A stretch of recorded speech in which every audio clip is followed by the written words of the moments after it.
Test 7, Section 1. You will hear a woman called Tanya talking to her friend called Simon, who lives abroad. Tanya is planning to visit Simon. First, you have some time to look at questions 1 to 4.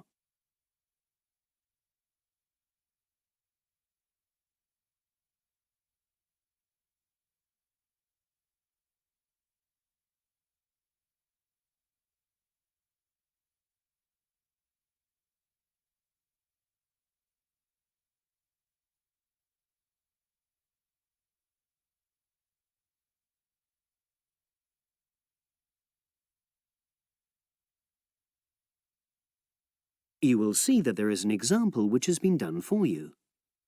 On this occasion only, the conversation relating to this will be played first.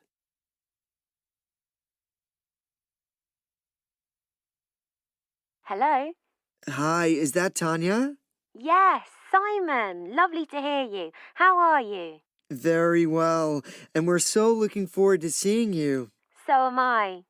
Now, I don't have a lot of time, I'm afraid, so I wanted to make sure we've got all your details.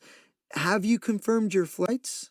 Yes, I'm definitely coming on the 22nd of June. Excellent. Have you got your flight number?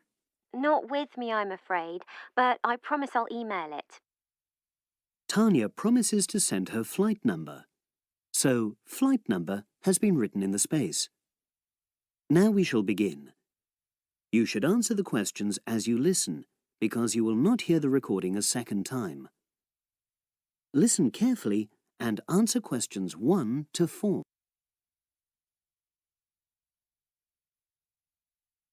Hello?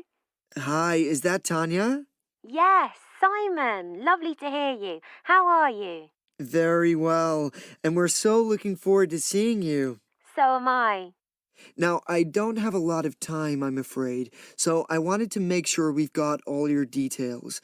Have you confirmed your flights? Yes, I'm definitely coming on the 22nd of June. Excellent. Have you got your flight number?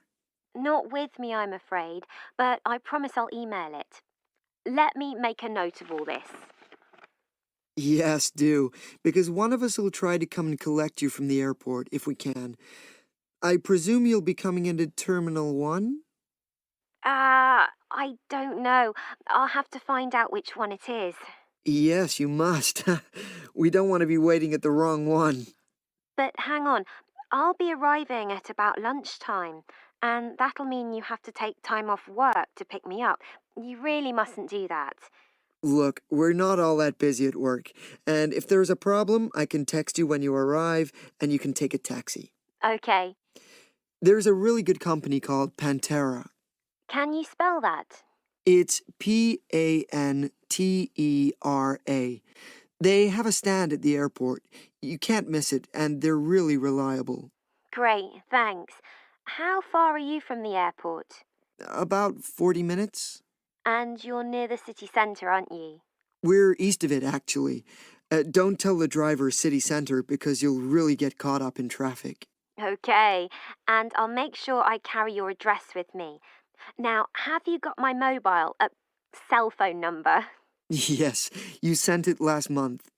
But I tell you what, I don't think I've got yours. I'd better have it now, just in case. Okay, and I changed it recently anyway. Ready? It's 07765 328 411. Before you hear the rest of the conversation, you have some time to look at questions 5 to 10.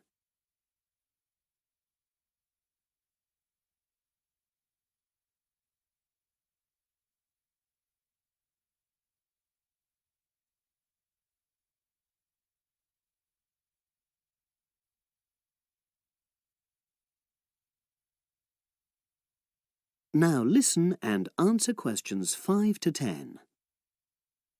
Thanks. Now, what should I pack? Well, all the usual, casual clothes mainly. Though you'd better bring an evening dress. We'll be having at least one fancy dinner in a hotel restaurant. Okay, now, when you're coming, unfortunately the weather is not going to be brilliant. I know, it's the rainy season. I'm bringing an umbrella. Ah, we have tons of those, so don't pack one. But pack a raincoat, a good one, 'cause we'll try and get out for plenty of hikes. Okay, sure. Sounds super. Just what I love. And I'd better remember to pack my sturdy walking shoes. Excellent idea. It's pretty rugged round here, so they have to be tough. I can imagine. I'm so looking forward to getting out. Oh, Simon, before I forget, you recommended I read a book about your area. Yeah, What was the name again? I'd like to read it to get an idea of the history, etc. it's called Mountain Lives, and it's... Hang on, I'm just writing it down. Okay, and it's by Rex Campbell. great. I'll try and get hold of that. Well worth it. Now, the really important things are gifts. Oh, don't worry about that. Just bring yourself. I know, but I'd like to get something for your parents. What about Janice? I know she loves English tea. Oh, that's very kind, but she's not drinking so much of that these days. But she'd love some chocolate. You know her favorite. Oh, yes, that'd be nice. I'll do that. And Alec, is he still into racing? Very much so. I was thinking of bringing a calendar, with horse racing pictures. What a good idea. He'd love that. Great. So that's about it, I think. Yes, I think so. So you'll send me your number again? That is the end of section 1. You now have half a minute to check your answers.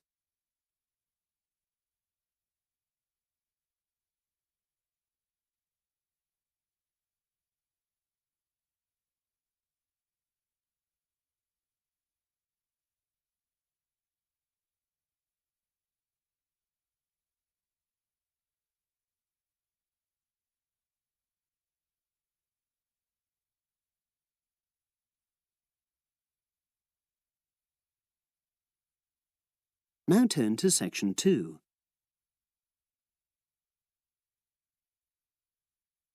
Test 7, section 2. You will hear a podcast on Canberra's theme park. Now you have some time to look at questions 11 to 16.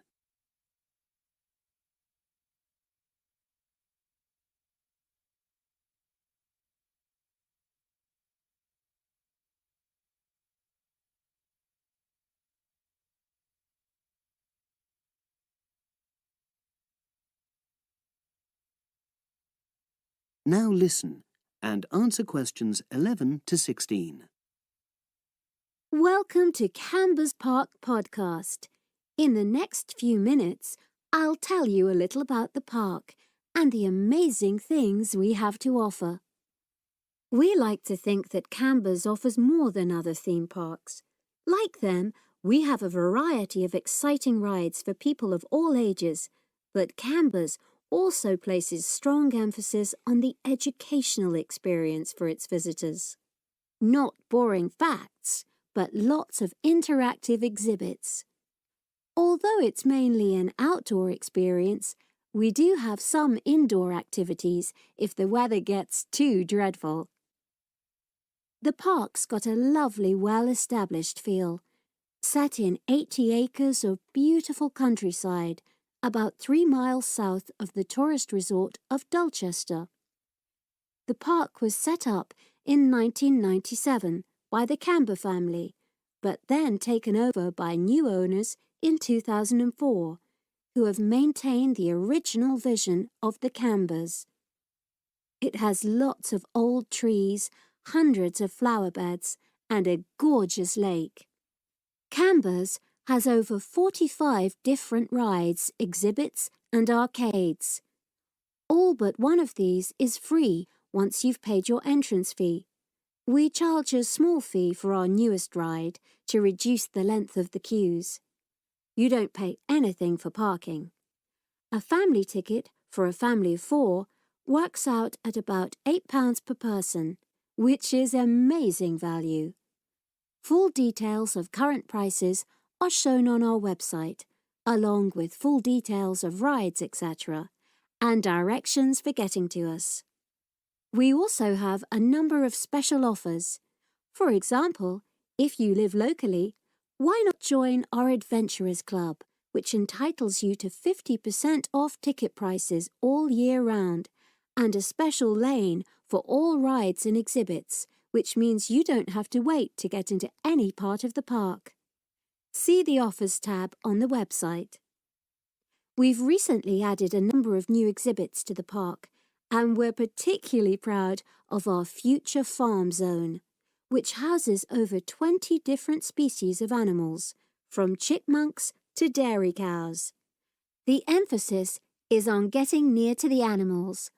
All of them can be petted, and you can buy food for feeding the animals.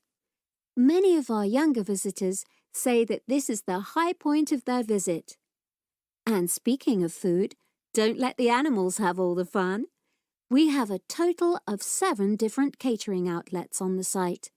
We're open 10 to 5:30 all year round, and cold drinks and snacks can be bought at any time during opening hours. And hot food is available most of the day in the Hungry Horse Cafe from 11 until 5, just half an hour before closing time. Now you have some time to look at questions 17 to 20.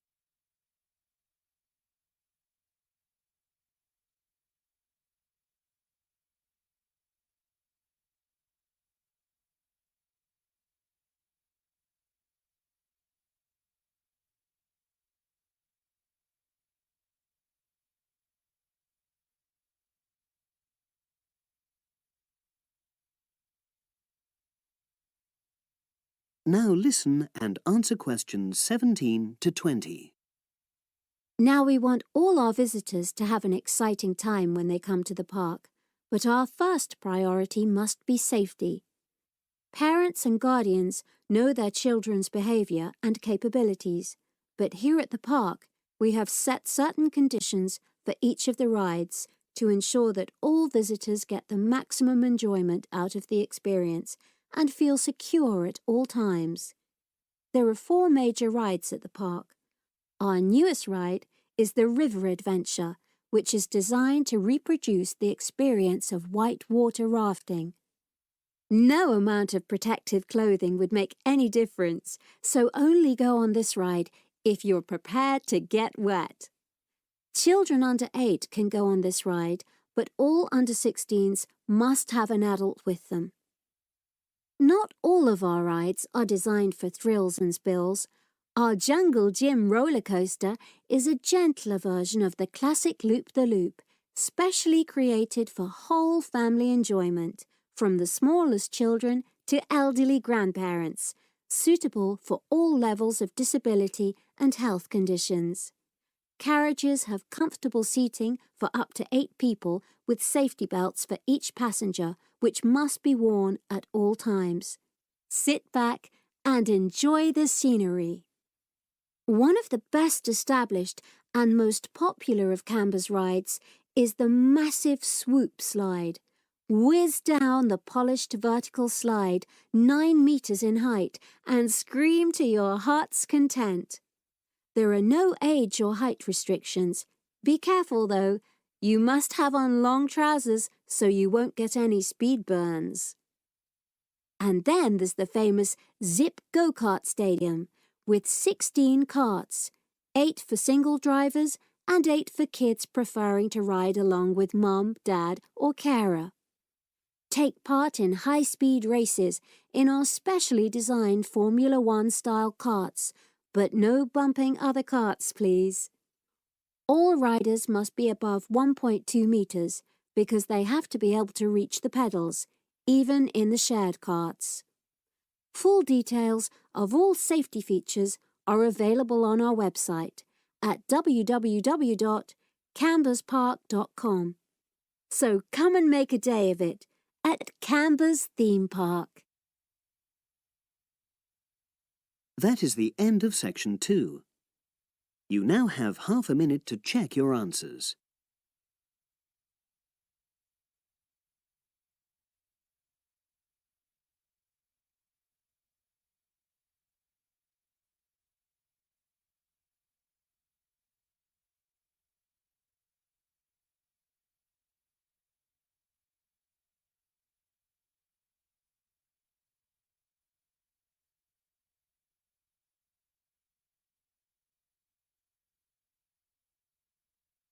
Now turn to section 3.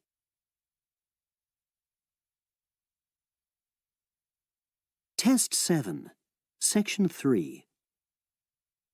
You will hear 2 business studies students discussing a presentation they'll do on an article on working effectively in groups. First, you have some time to look at questions 21 to 26.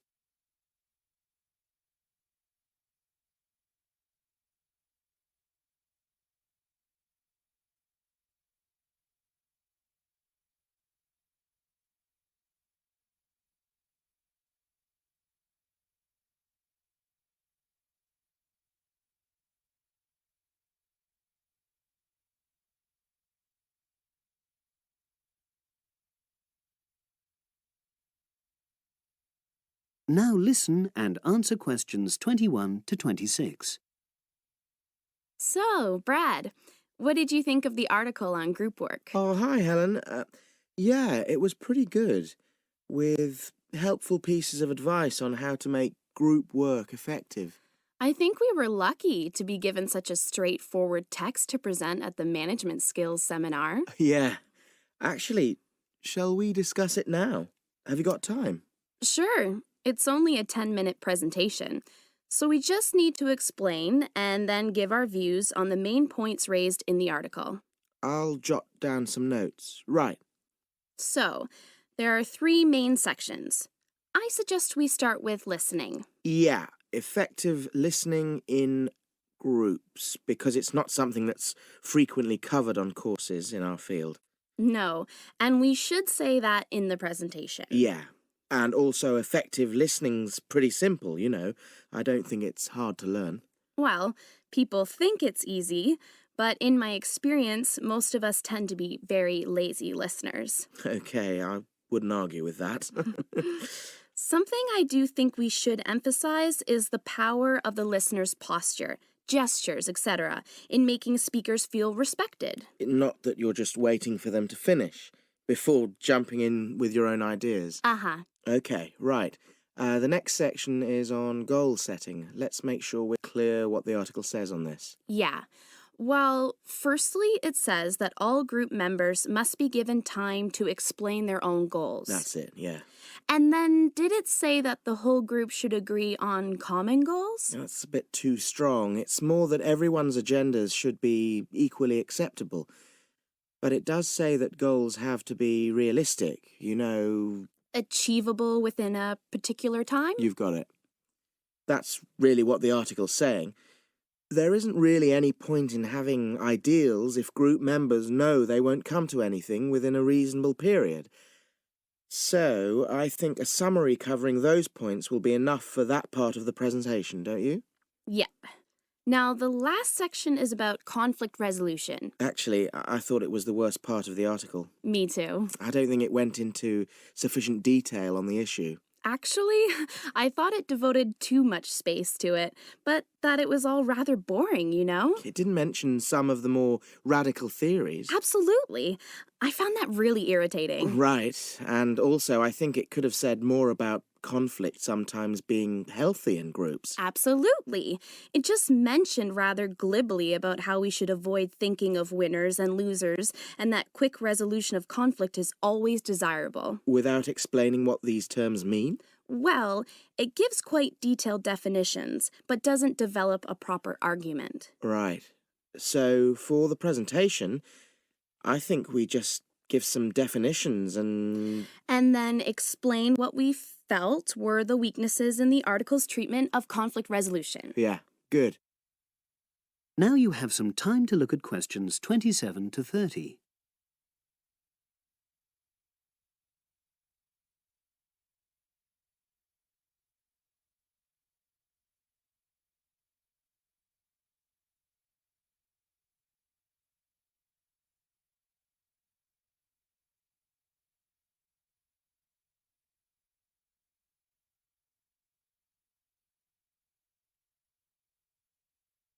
Now listen and answer questions 27 to 30. So, let's think about what we have to prepare for the actual presentation. Well, I suppose we'll use PowerPoint, but I'm hopeless at using it, especially if it has any visuals. I really have to look into doing a course on it because I know I'll need it in the future. Don't worry, I'm quite happy using PowerPoint and I'll put it together when everything else is ready. That's a relief. But yes, do that later. Okay.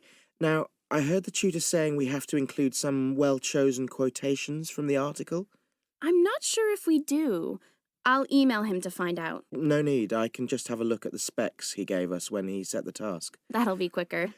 But the tutor definitely said we have to prepare a handout to go with the talk. I'm not really sure how we do that. Sarah did one last year. Who's she? She's doing the same option as me on marketing. I'll ask her advice on what to include. Great. So that just leaves the bibliography at the end. I suppose it'll mainly be articles. Yeah. So we'll just look on the web, and we can leave that till later. But we've been advised against that. Well, we could have a look through some journals in the library. I think we should start by looking through module handbooks. I think that'll give us some good leads. Yeah, you're probably right. So that's all the topics. That is the end of section 3. You now have half a minute to check your answers.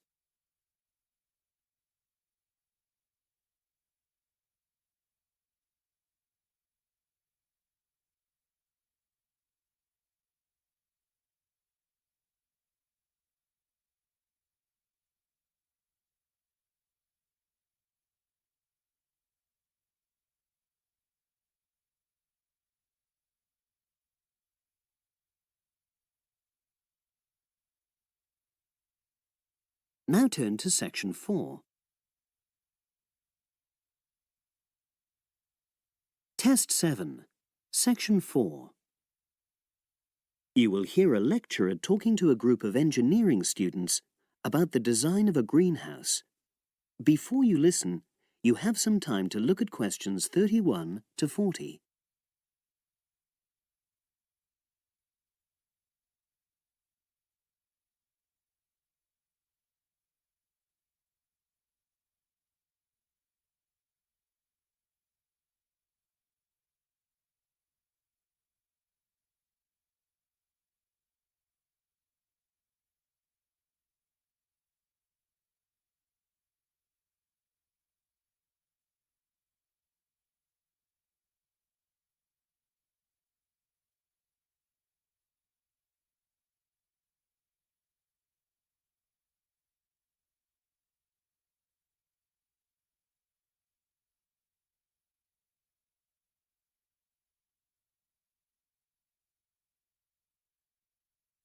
Now listen and answer questions 31 to 40. Good afternoon. This is the first of a series of lectures I'll be giving about engineering for sustainable development. I'll be presenting examples of engineering projects from a variety of contexts, and today I'm going to talk about a project to design a new kind of greenhouse for use in the Himalayan mountain regions. First of all, I'll tell you about the problem which was the context for this project. In the Himalayan mountains, fresh vegetables and other crops can only be grown outside for about 90 days during the summer, because the altitude of the region is around 3,500 meters, and because the rainfall is so low. In winter, temperatures fall below minus 25 degrees centigrade, so fresh vegetables have to be imported. They arrive by truck in summer or by air in winter, which makes them expensive. Local people rely on dried leafy vegetables and stored root crops during the winter, and rarely eat fresh vegetables. But despite the sub-zero temperatures, the skies over the region are cloudless, and there are over 300 sunny days per year. So, an engineering solution was needed to exploit the sun's energy and protect locally produced plants from freezing during winter. And in fact, there had been programs in the past to provide greenhouses, but these were unsuccessful. The greenhouses weren't adapted for local conditions, so they tended to fall into disuse.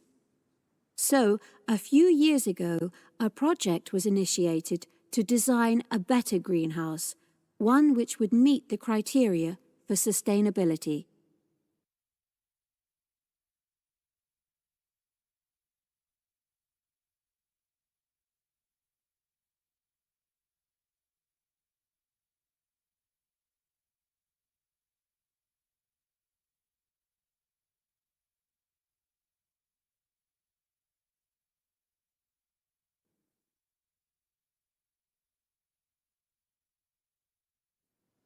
So, what are the criteria for sustainability?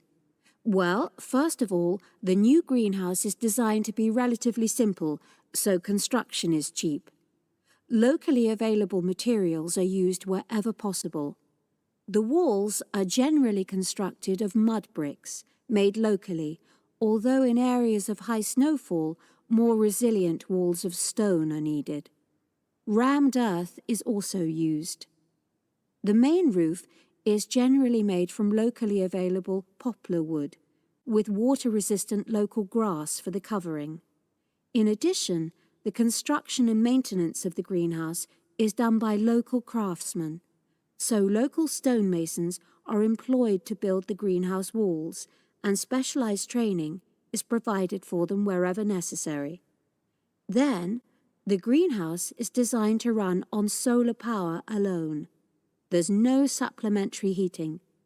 And lastly, families are selected to own one of the new greenhouses with great care. They have to have a site which is suitable for constructing it on.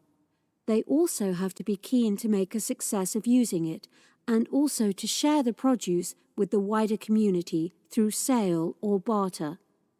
Potential owners are taken to see existing greenhouses before they make a final decision about having one.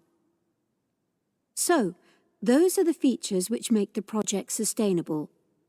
And now, I'll briefly describe the design of the greenhouse. The greenhouses are orientated very carefully along an east-west axis, so that there's a long south-facing side. The transparent cover on the south-facing side is made from a heavy-duty polythene, which should last for at least 5 years. On the inside of the greenhouse, the walls are painted. The rear and west-facing walls are black to improve heat absorption, but the east-facing wall is white to reflect the morning sunlight onto the crops inside. Finally, there's a door in the wall at one end, and vents are incorporated into the roof, the door, and the wall at the other end, to enable control of humidity and prevent overheating. I'll turn now to the benefits which have resulted from the introduction of these new greenhouses. These benefits are of various kinds, but for now, I'll just mention the social benefits. First of all, people who own a greenhouse gain social standing in their communities because they provide vegetables for the wider community, for regular consumption as well as for festivals, and they also earn income. Secondly, because in rural areas it is women who usually grow the food, the greenhouses have increased their opportunities. They bring the benefits of improved nutrition and increased family income from the sale of surplus produce. And thirdly, as a result of their improved financial position, some families can now afford to educate their children for the first time.